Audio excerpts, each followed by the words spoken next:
So first things first, let's just get the materials out of the way. So I probably have half of them done already. Let's see. I actually just duplicated that on accident, so let me... Well, I'm going to keep it because these materials that I have are similar to the ones that I had in the test project, but they're not the same, and I want the same because that one, it looked nice, it worked. So I'm going to do a horrible thing and just leave this as green dark metallic and green dark metallic 1 and just edit this. So I know from using rapid tables that this here should be 0.392.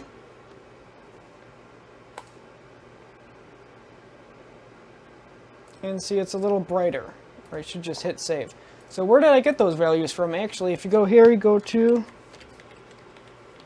It's called rapidtables.com. Rapid Tables, RGB. Fantastic website. It's absolutely free. So I go on here, let's see, blue color. So I want dark blue. So I go down here, dark slate blue. Look, it gives you the RGB values. These three values, red, green, blue. You simply go back here to edit your material. Look, red, green, blue. Now these ones here, you have to divide that number by 255 to get this decimal, but that's pretty much it. I mean, it gives you all the colors you can possibly desire. So this one's good enough. Yeah. And then I'm going to go ahead and create the red metallic.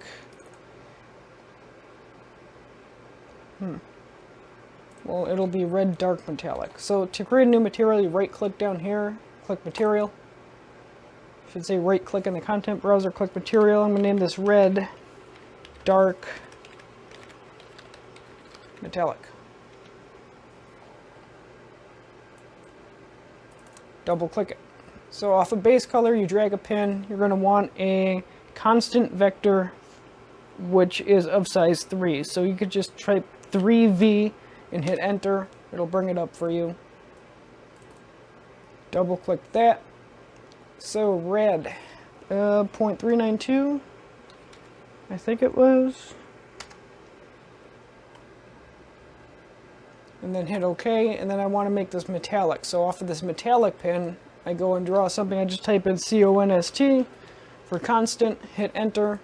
And by default, as you can see here, it's 0. You change the value down here. Usually you change things over here, but in Unreal. But for this one here, you change it down here, make this 1, enter. Good enough. If you click save, it'll automatically apply. Exit out. So now we have the materials done. So the next step is going to be to create the actual buttons themselves. Those are going to be blueprints, which we will start off with by just adding a sphere to the scene and making that a blueprint. So drag a sphere in. You could play around with the... I'm actually just going to set this to all zeros to start with. And I will name this...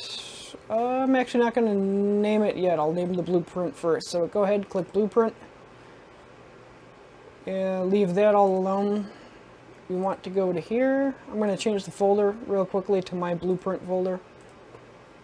And I will call it BP button quit or exit, I think was the one that I had named it. Yeah, there, select. So now we have a sphere. You just have to make sure that over here in the sphere, you double click this here, it opens up the static mesh. Make sure it has some kind of collision. Simple collision would be nice, but you know, complex works, you know. As long as it has some kind of collision, you should be good. Now this thing here, you go down to the collision settings. You're going to want to generate overlap events. You're going to want to make the collision settings trigger.